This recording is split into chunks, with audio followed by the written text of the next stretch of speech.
మరి ఈరోజు వాక్య ధ్యానము గలతీలకు రాసిన పత్రిక మొదటి అధ్యాయము 4 వరకు మనం కంప్లీట్ చేసుకున్నాం. 5వ వచనం నుంచి ముందుకు వెళ్దాం. 4వ వచనంలో ఉన్నటువంటి మాట,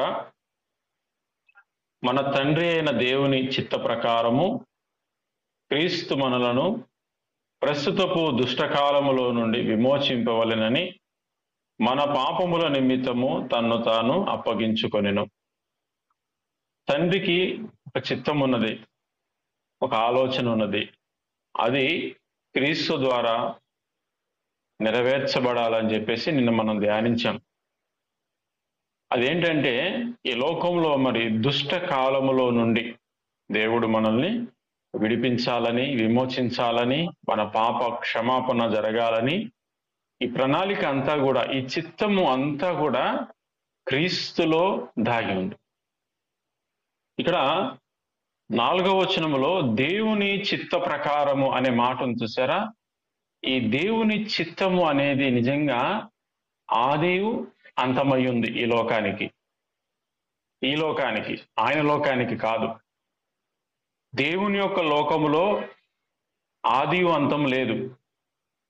మనం చూస్తున్నటువంటి ఈ లోకములో ఆదియు అంతము ఉన్నది. కాబట్టి మనిషి ఎప్పుడైతే పాపం చేశాడో దానికి విరుగుడు అంతా కూడా ఆయనకు ఒక ప్రణాళిక ఉంది. ఇది ఇంతకు ముందు నేను చెప్పాను, ఒకసారి కొంతమందికి చెప్పాను. ఎందుకంటే కొంతమంది ఆత్మీయంగా ఎదుగుతూ ఉన్నవాళ్ళు, ఆసక్తితో ఉన్నవాళ్ళు అర్థం చేసుకోగలుగుతారు. నేను చెప్పాను ఇంతకు ముందు, అసలు మనిషి పాపం ఎందుకు చేయాల్సి వచ్చింది, మనిషి కంటే ముందు పాపం ఎట్లా వచ్చింది, మనిషి కంటే పాపం ముందు ఎవరు చేశారు? దేవదూతలు చేశారు. వాళ్ళు పడద్రోయబడ్డారు కదా. మరి తర్వాత మనిషిని చేశాడు దేవుడు. ఆ మనిషికి పాపం అంటుకుంది. ఆ పాపం అంటుకుంటుందని దేవుడికి తెలియదా? తెలుసు. తినకూడనని పండు తింటారు అని దేవుడికి తెలియదా అంటే తెలుసు దేవుడికి. కొంతమంది ప్రశ్నిస్తూ ఉంటారు. అలాంటప్పుడు మరి దేవుడు ఎందుకు అట్లా పెట్టాడు? కావాలని చేశాడు కదా దేవుడు అని అంటూ ఉంటారు.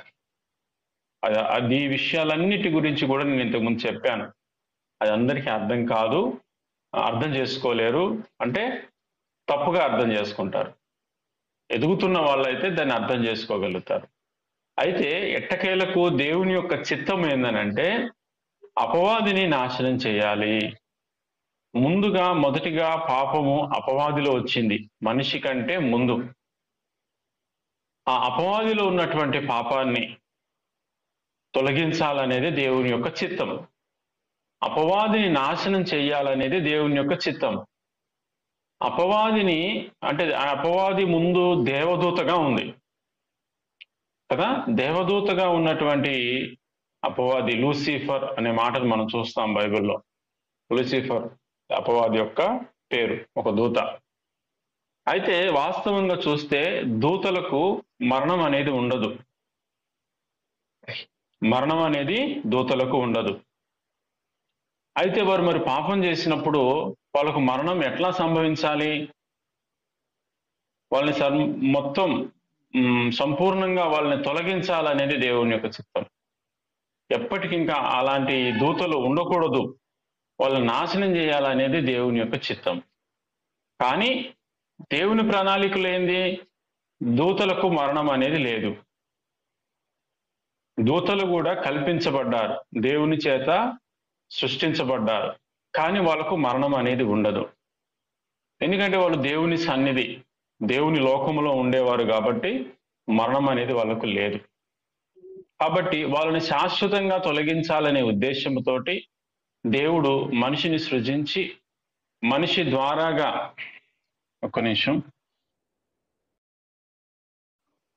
మనిషి ద్వారాగా మరి అపవాదిని పూర్తిగా నిర్మూలన చేయాలనేది దేవుని యొక్క చిత్తం. అందుకు మనం చూస్తాం మత్తయి సువార్తలో కూడా ప్రభువారు ఏమంటారంటే, నరకము ఎవరి కోసం సిద్ధపరచబడి ఉన్నదనంటే దేవదూతల కోసం. దేవదూతలు అంటే ఎవరు? ఈ లూసిఫరు, ఈ అపవాది సమూహం కోసం. దేవునికి వ్యతిరేకంగా ఉన్నటువంటి దూతల కోసము నరకము సిద్ధపరచబడి ఉన్నది అని అంటాడు. అంతేకాని మనుషుల కోసము కాదు అని అంటాడు. కాబట్టి చివరాఖరుకు మనం చూస్తే ఆ నరకములోకి పడద్రోయబడేది అపవాది, వాని యొక్క దూతలు. కాబట్టి మనిషి కోసము నరకము దేవుడు సృష్టించలేదు. ఇది మొదటిగా మనం గమనించాలి. అయితే ఎవరైతే మరి అపవాదికి బానిసలుగా ఉంటున్నారో, మనుషులు కూడా అలాంటి చెడు స్వభావంతో ఉంటున్నారో, వాళ్ళు కూడా మరి అదే యొక్క నరకానికి పోవాల్సిన పరిస్థితి వచ్చేసింది. కాబట్టి ఇక్కడ గమనించాల్సింది ఏంటంటే, అపవాదిని నరకములో వెయ్యాలి, శాశ్వతంగా వాడిని నిర్మూలన చేయాలి అనేది జరగాలి అని అంటే ఆ దేవుడే మరణించాలి. చూడండి, వాస్తవంగా దేవునికి మరణం అనేది ఉంటుందా? ఉండదు. దేవదూతకు మరణం ఉందా? లేదు మొదట్లో. అయితే ఇప్పుడు దేవుని యొక్క ప్రణాళిక ఏంటంటే, నిన్ను చంపాలి అని అంటే ముందు నేను చావాలి. నేను చావాలి అని అంటే నాకు మరణం లేదు, నీకు మరణం లేదు. నాకు మరణము సంభవిస్తేనే నీకు మరణం వస్తుంది, అపవాదితో అంటున్నాడు అనమాట. అందుకు దేవుడు ఒక మనిషిని సృజించుకొని ఆ మనిషి పోలికగా తన కుమారుని ద్వారాగా ఈ లోకానికి వచ్చి ఆ పాపాలు చేసిన ప్రతి మనిషి మీద ఉన్నటువంటి పాపం అంతా కూడా క్రీస్తు భరించి ఆయన శిలువలో మరణించాల్సి వచ్చింది. తద్వారాగా ఇప్పుడు దేవుడు మరణించి తిరిగి లేవడానికి శక్తిమంతుడు కాబట్టి తిరిగి లేచాడు. అలాగనే దూతలు కూడా ఇప్పుడు మరణము నీకు, నువ్వు కూడా పాపం చేసావు కాబట్టి ఇక నీకు కూడా మరణం అనేది తథ్యం. అంటే ఒక కొత్త రూల్ని దేవుని యొక్క మరణము ద్వారాగా మనుషులకు క్షమాపణ కలిగిస్తూ, ఆ దేవుడు మరణించాలి అని అంటే ఆ దేవుడు కూడా మనుష్యుని పోలికగా భూమి మీదకి వస్తేనే తప్ప మరణము సంభవించదు.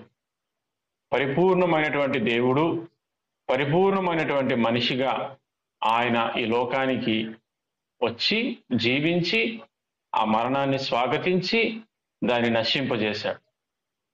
అయితే ఇక్కడ నెక్స్ట్ మరణం ఎవరికనంటే అపవాదికి. చూడండి, ఇక్కడ మహా గొప్ప కృప ఏంటంటే దేవుడు మనకిస్తున్నది, దేవదూతలకు కూడా లేనటువంటి భాగ్యం ఏంటనంటే, దేవదూతలకు పాపక్షమాపణ లేదంట. లేదు, మనిషికి పాపక్షమాపణ ఉంది. ఈరోజు మనిషి నిజంగా ఎన్ని పొరపాట్లు చేసినా దేవుని సన్నిధికి వచ్చి అయ్యా నన్ను క్షమించు, నేను నిజంగానే మార్పు చెందుతాను అని ఒప్పుకుంటే దేవుడు ఆ వ్యక్తిని క్షమిస్తున్నాడు. అదే ఇప్పుడు లూసిఫర్ వచ్చి తండ్రి దేవా నేను కూడా మార్పు చెందుతాను, నన్ను కూడా క్షమించు అని అంటే దేవదూతకు క్షమాపణ లేదు. ఇది అన్నమాట వ్యత్యాసం. మనిషికి ఉన్నటువంటి గొప్పతనము, మనిషికి ఉన్నటువంటి కృప, మనిషికి దేవుడి మీద ఉన్నటువంటి ప్రేమ ఏందని అంటే క్షమాపణ. ఎందుకంటే చూడండి, మనకెందుకు క్షమాపణ వచ్చిందని అంటే పుట్టుకతోనే మనము పాపులము కాదు. జాగ్రత్తగా గమనించండి. చాలా మంది ఏమంటారంటే పుట్టుకతోటే మనం అందరము పాపులము అని అంటారు. అది ఏ పుట్టుక? ఈ లోకంలో మనం తల్లిదండ్రుల గర్భాన జన్మిస్తున్నాము కాబట్టి అది పుట్టుకతోటి పాపం అని అంటారు. అది పితృపారంపర్యంగా వస్తున్నటువంటిది, అది వాస్తవమే. కానీ నేను చెప్పేది ఏంటంటే పుట్టుకతోటే మనం పాపులము కాదు అని ఎందుకు అంటున్నానంటే, మన అవ్వ ఆదాము పుట్టుకతోటి వాళ్ళు పాపులు కారు, అది గమనించాలి. తర్వాత పాపం వచ్చింది వాళ్ళ దగ్గరికి. దేవుడు వాళ్ళని సృష్టించినప్పుడు చాలా చక్కగా దేవుని పోలికగా, దేవుని స్వరూపములో, ఆయన గుణలక్షణాలతోటి చాలా చక్కగా ఆయనను చూసుకుంటూ చేసుకున్నాడు. పాపము తర్వాత వచ్చి వాళ్ళకు అంటుకుంది. కాబట్టి పుట్టుకతోటి మనం పాపులము కాదు అనేది ఒక రుజువు మనకి అవ్వ ఆదాము ద్వారాగానే. తర్వాత వాళ్ళు చేసిన పొరపాటును బట్టి అది ఒక అంటువ్యాధిలాగా అందరికీ సంభవిస్తూనే వస్తుంది. ఎందుకంటే ప్రతి మనిషి కూడా ఇంకా పాపే. పాపం చేస్తున్నామని పాపులం కాదు మనం. పాపం చెయ్యకపోయినా మన స్థితే పాపపు స్థితి. ఆ స్థానంలో మనిషి ఉన్నాడనమాట. అర్థం చేసుకుంటున్నారని నేను అనుకుంటున్నాను. కాబట్టి వాళ్ళకు క్షమాపణ ఎందుకు లేదు, మనకు ఎందుకు క్షమాపణ ఉంది అనే దాని గురించి నేను చెప్తున్నాను. కాబట్టి ఈరోజు మనకు క్షమాపణ ఉంది. ఇదంతా కూడా దేవుని యొక్క చిత్తం. ఇదంతా జరగాలి.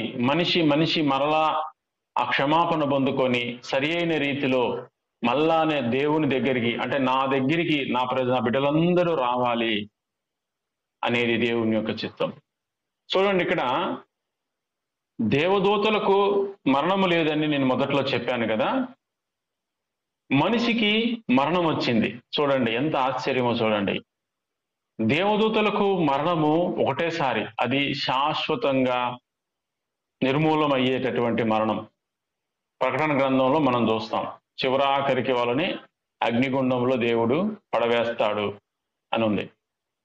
కానీ మనిషికి ఉన్నటువంటి మరణం ఏంటంటే, మనకు మరణం ఎందుకు సంభవించిందంటే మన క్షేమం కోసమే. మనిషికి మరణము తర్వాత మళ్ళా ఇంకొక జీవితం ఉంది, అది దేవుని దగ్గర జీవించే జీవితం ఉంది. కానీ దేవదూతలకు మరణం సంభవిస్తే ఇక మళ్ళా వాళ్ళు తిరిగి లేచేదానికి కుదరదు మనలాగా. అందుకు మనిషికి మరణము ఒక వరము. అర్థం చేసుకున్న వాళ్ళకి ఇది బాగా అర్థమవుతుంది. మనిషికి మరణం అనేది ఒక వరం. ఎందుకంటే క్షమాపణలో మనకు మరణం వస్తూ ఉంది. మనకు మరణిస్తేనే తప్ప, ఈ శరీరాన్ని వదిలిపెడితేనే తప్ప మనము దేవుని దగ్గరికి మనం వెళ్ళలేము. కానీ దేవదూతలకి ఆ భాగ్యం లేదు. అట్లా దేవుని యొక్క చిత్తం ఇది. ప్రకటన గ్రంథంలో చూస్తాం, కొత్త ఆకాశము కొత్త భూమి అంటాడు. కొత్త ఆకాశము కొత్త భూమి అని అంటే ఇదంతా కూడా మనం చూసేదంతా కూడా నాశనం అయిపోతుంది. భూమి, ఆకాశం, సూర్యుడు, చంద్రుడు, నక్షత్రాలు, చెట్లు, ఏది మన కంటితో చూసేది ప్రతీది కూడా ఇప్పుడు అన్ని, ఈ విశ్వం అంతా కూడా నాశనం అయిపోతుంది ఒకనొక రోజు.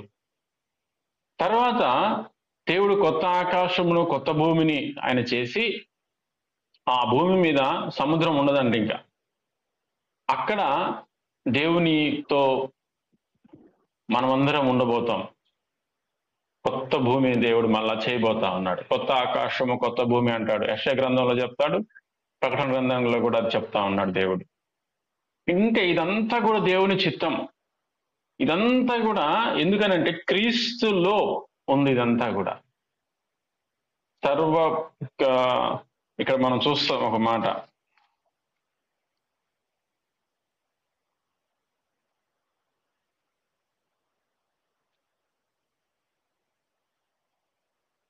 కొలస్సీలకు రాసిన పత్రిక 2వ అధ్యాయము 9వ వచనంలో ఈ మాట ఉంది. ఏలైనగా దేవత్వం యొక్క సర్వ పరిపూర్ణత శరీరముగా క్రీస్తునందు నివసించుచున్నది. దైవత్వం యొక్క సర్వ పరిపూర్ణత శరీరముగా క్రీస్తునందు నివసించుచున్నది. కాబట్టి ఆ దైవమే ఈ లోకానికి మనకు తోడుగా వచ్చి మనల్ని బలపరిచి, మనల్ని మీకు పాప క్షమాపణ ఉంది, పాపం నుంచి మీరు విడుదల పొందుకోవాలి, మీరు చనిపోయిన తర్వాత మరలా ఇంకొక జీవితం ఉంది అని ఆయన చనిపోయి మన పాపాలన్నీ కూడా ఆయన మీద వేసుకొని సమాధి చేయబడి, అంతేకాకుండా మరొక జీవితం ఉంది అని ఆయన తిరిగి చూపించాడు మరలా మనకి 3వ దినాన. అంతేకాకుండా 40 దినాలు ఆయన భూమి మీద జీవించాడు. మళ్ళా తను రుజువుపరుచుకున్నాడు, ప్రత్యక్షపరుచుకున్నాడు, విశ్వాసుల్ని, శిష్యుల్ని బలపరిచినాడు, మిగతా విశ్వాసులను అందరినీ కూడా బలపరిచినాడు కదా. అనేక మంది కనిపించాడు, 500 మంది అని బైబిల్లో రాయబడి అందరికి కనిపించాడు. చూస్తూ ఉండగా ఆయన ఆరోహణమైపోయాడు.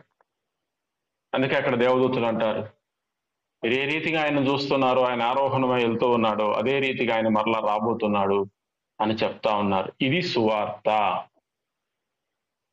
అందుకు ఈ దేవుని యొక్క చిత్తం అంతా, ఈ దుష్ట కాలంలో మనం ఉన్నాం. మనం అందరం గమనించాల్సింది ఏంటంటే, ఇది మంచి కాలము కాదు, కృపాకాలమే అని. అంటే దేనికి కృపాకాలం అనేది మనం ఆలోచించి, దుష్టకాలములో ఉన్నాం, దీంట్లో మనం జాగ్రత్తగా బ్రతకాలి, పాపం మనం అంటుకోకూడదు, దేవుని చిత్త ప్రకారం మనం ఉండాలి, దేవునికి ఇష్టంగా మనం ఈ లోకంలో జీవించాలి, అంతేకాకుండా దేవుని పోలికలో మనం ఉండాలి, ఆయన మనస్సును మనము కలిగి ఉండాలి, మనిషిని మనిషిగా ప్రేమించాలి, కులాలు మతాలు వర్గాలు ఇవన్నీ కూడా దీనికి అడ్డు రాకూడదు, ఇది ఒక మతము కాదు, ఇది ఒక మంచి మార్గము కదా.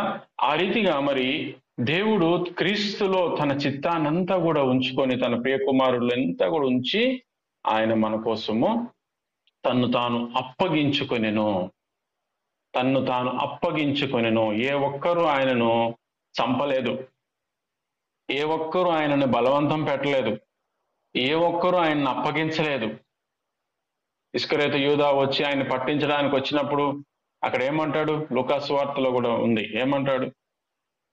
నేను పోవాలి, నన్ను ఎవరు కూడా నన్ను ఇది చేయట్లేదు, లేఖనం నెరవేరు ప్రకారం నేను వెళ్ళాలి అంతే. దానికి ఒక మనిషిని దేవుడు వాడుకుంటున్నాడు అంతే. అక్కడ అంతా కూడా దేవుని చిత్త ప్రకారమే జరుగుతూ వస్తా ఉంది. తన్ను తాను అర్పణముగాను బలిగాను సజీవంగా ఆయన తను తాను అప్పగించుకున్నాడు. అందుకు యెషయా గ్రంథంలో నేను మనం చూసాం 53వ అధ్యాయం 10వ వచనంలో, తండ్రి కుమారుణ్ణి నలగొట్టడానికి ఆయనకి ఇష్టమైంది. తన యొక్క ఉద్దేశం ప్రణాళిక ఏదైతే ఉందో అదంతా కూడా క్రీస్తు ద్వారా నెరవేర్చబడాలనేది తండ్రి యొక్క అభిష్టమాయను అని ఉంటది. ఇంకొక మాట, ఇష్టమై ఉన్నది. అందుకే అంటున్నాడు 5వ వచనం చూడండి, దేవునికి యుగయుగములకు మహిమ కలుగును గాక, ఆమేన్. 6వ వచనం, క్రీస్తు కృపను బట్టి, గలతీయులకు రాసిన పత్రిక 1వ అధ్యాయము 6వ వచనం, క్రీస్తు కృపను బట్టి మిమ్మును పిలిచిన వానిని విడిచి భిన్నమైన సువార్త తట్టుకు మీరింత త్వరగా తిరిగిపోవుట చూడగా నాకు ఆశ్చర్యమగుచున్నది అని అంటున్నాడు. చూడండి, వాస్తవంగా పౌలు గలతీలో ఉన్న సంఘాలకు ఆల్రెడీ దేవుని సువార్తను ప్రకటించాడు. ప్రకటించిన తర్వాత ఇక్కడ వస్తున్న సమస్య ఏందనంటే, వాళ్ళు ఈ సువార్త కాకుండా ఏది ఇప్పటిదాకా నేను ఏదైతే మనం ధ్యానించామో విన్నామో ఈ సువార్త కాకుండా భిన్నమైన సువార్త తట్టు వాళ్ళు తిరిగిపోతున్నారంట. అందుకు పౌలు ఆశ్చర్యపడుతున్నారు. ఇంతకంటే ఇంకా ఏ సువార్త మనకు వస్తుంది? ఇంతకంటే ఏది మంచి మనకు రక్షణ భాగ్యం ఎవరిస్తారు మనకి కదా. ఇంకొకసారి నాకు అనిపిస్తూ ఉంటుంది, కొంతమంది అనేక రకాలుగా చెప్తా ఉంటారు, ఏమనంటే మన పాపాలు పోవాలి అని అంటే దానాలు చేయాలి, పుణ్యకార్యాలు చేయాలి అని అనేక నానా రకాలుగా ఈ లోకంలో చెప్తా ఉంటారు. నేను ఒకటే గురిపెట్టుకున్నాను, ఏందనంటే నాలో ఉన్న పాప స్వభావం, మీరందరూ కూడా ఆలోచించండి, నిజంగా మనలో ఉన్నటువంటి ఆ పాప స్వభావం తొలగించాలి అని అంటే ఏ మనిషి కాదు, ఏ జంతువు కాదు, ఏ పక్షి కాదు మరణించాల్సింది, ఆ దేవుడు మరణిస్తేనే తప్ప నాకు క్షమాపణ దొరుకుతుంది అని నేను రుజువు చేసుకున్నాను నేను దాన్ని. నిజంగా చూడండి, ఇప్పటికి కూడా ఇంకా మీకు ఆశ్చర్యమైన సంగతి ఒకటి నేను చెప్తాను. ఇప్పటికి కూడా మనం ప్రభు మన కోసం మరణించాడు, మన కోసం ఆయన సిలువలో మరణించాడని నమ్మినప్పటికీ కూడా, వాక్యం ధ్యానిస్తున్నప్పటికీ కూడా, ఈ నోటితో మనం పాటలు పాడుతున్నప్పటికీ కూడా, ఈ నోటితో మనం ప్రార్థన చేస్తున్నప్పటికీ కూడా మన ఆలోచనలు మారినాయా? సంపూర్ణంగా మారినాయా? దేవునికి ఏ విధంగా ఉండాలో మనకు తెలిసినప్పటికీ కూడా మనం ఉండగలుగుతున్నామా? ఒకసారి ఆలోచించండి. దేవుడు మన కోసం మరణించి తన పరిశుద్ధాత్మను మనకు అనుగ్రహించి మనకు పాపక్షమాపణ ఇచ్చి ఆయన మనల్ని కనికరించి కృప చూపి మనకు సహాయం చేస్తూ మనల్ని పోషిస్తూ ఇన్ని విధాలుగా దేవుడు మనకు సహాయం చేస్తున్నప్పటికీ ఇంకా అనేక విషయాల్లో మనం నిజంగా మార్పు చెందుతున్నామా? ఎప్పుడైనా ఆలోచించారా ఇట్లా? నా ఆలోచనలో ఏం మార్పు వస్తుంది? ఇంకా పరిపూర్ణంగా ఇంకా నేను మారేనా, మారలేదా? నా చూపు మారిందా, మారలేదా? నా తలంపులు మారినాయా, మారలేదా? నా చేతులు చేసే పనులు మారినాయా, మారలేదా? ఇవన్నీ కూడా, నోటితో మాట్లాడే మాట మారిందా, మారలేదా? ఇతరులకు అన్యాయం చేసే విషయంలో నేను మారేనా, మారలేదా? చూడండి, ఇవన్నీ కూడా ఏందనంటే దేవుడు మరణిస్తేనే మనకు ఆ మంచి స్వభావం మనలో ఇంకా రాలేకపోతా ఉంది. సపోజ్ కొంతమంది వస్తున్నారు, నేను కాదంటలేదు, కొంతమంది మార్పు చెందుతున్నారు, మంచిది. అయితే ఒక అవగాహన కోసం నేను చెప్తున్నా ఇవన్నీ కూడా. మారే క్రమములో మన జీవితాల్లో జరిగే ఆ యొక్క మార్పులు ఏ విధంగా ఉన్నాయి, మనం ఎట్లా ఉన్నాం కదా.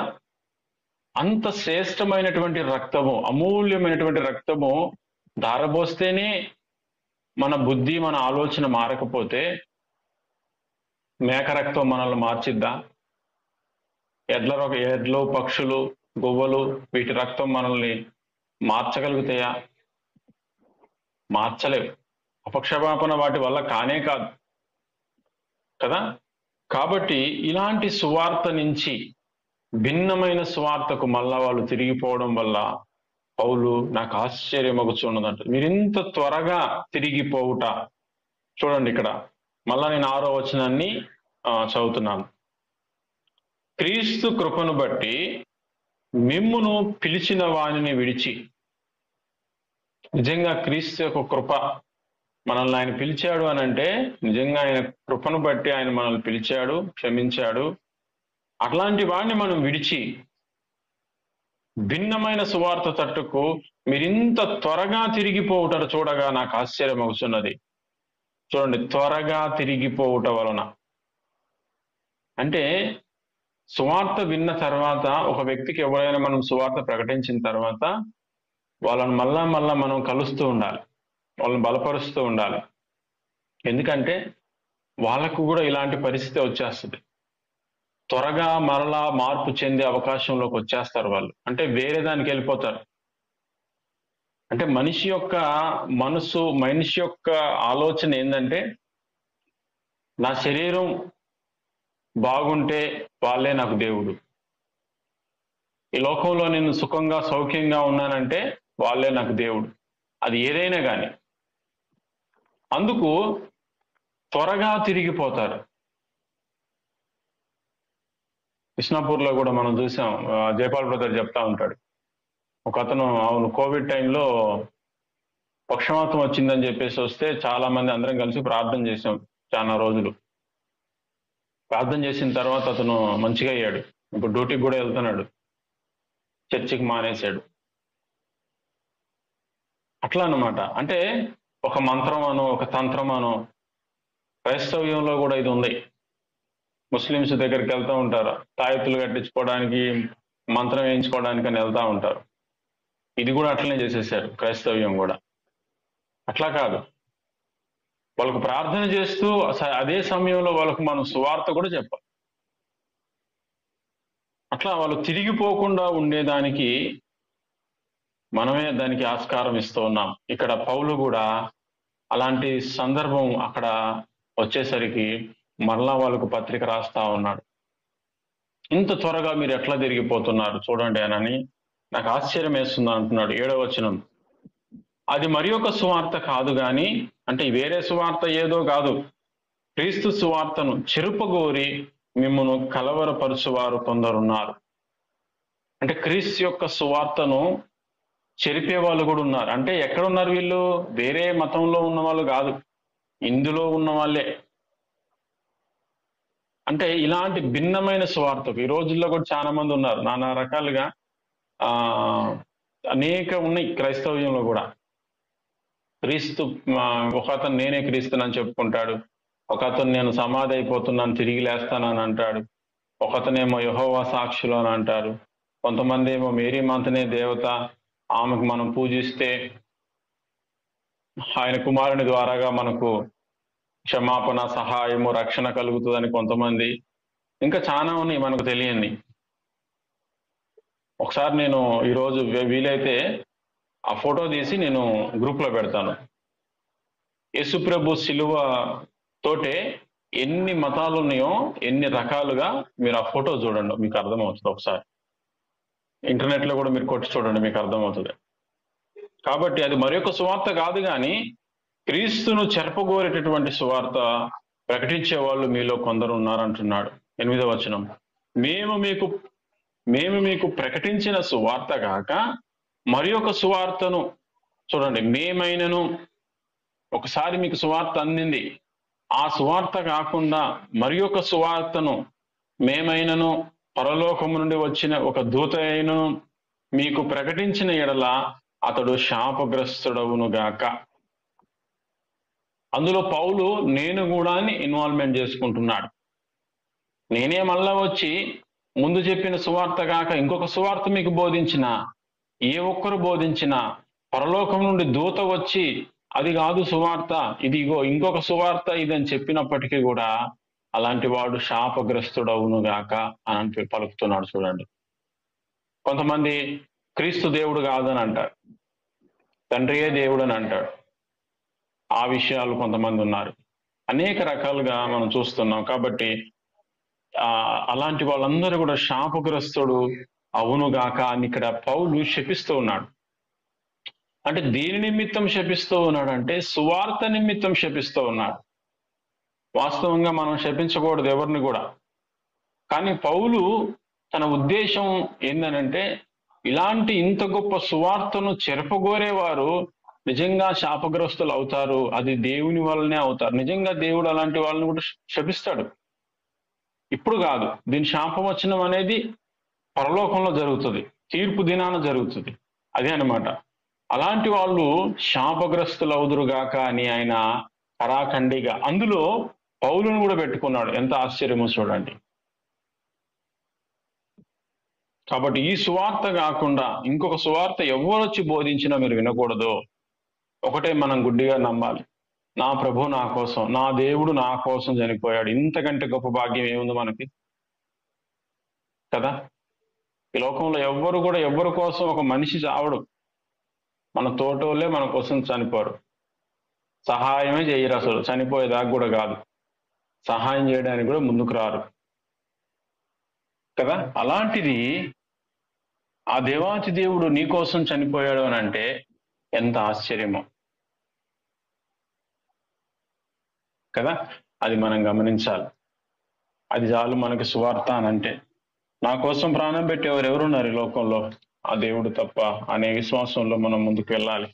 9వ వచనం, మేము ఇదివరకు చెప్పిన ప్రకారం ఇప్పుడును మరలా చెప్పుచున్నాము, మీరు అంగీకరించిన సువార్త గాక మరి ఒకటి ఎవడైనను మీకు ప్రకటించిన ఎడల వాడు శాపగ్రస్తుడవును గాక. మరలా చెప్తా ఉన్నాడు, ఈ సువార్త కాకుండా ఇంకొక సువార్త మీకు ఎవరైనా ప్రకటించినప్పటికీ కూడా వాడు శాపగ్రస్తుడవును గాక అని అంటున్నాడు. కాబట్టి ఈ సువార్త నుంచి మనం తొలగిపోకూడదు, ఈ విశ్వాసం నుంచి మనం తొలగిపోకూడదు. ఏ ఒక్కరి అబద్ధ బోధలు మనము వినకూడదు. అంటే అబద్ధ బోధలని మనకు ఎట్లా తెలుస్తుంది? మనం వాక్యం అర్థమైనప్పుడు, మనం వాక్యం చదివినప్పుడు, దేవుని మనసును మనం అర్థం చేసుకున్నప్పుడు, ఇతరులి మంచి బోధల తప్పు బోధల అనేది మనం అర్థం చేసుకోవాలి.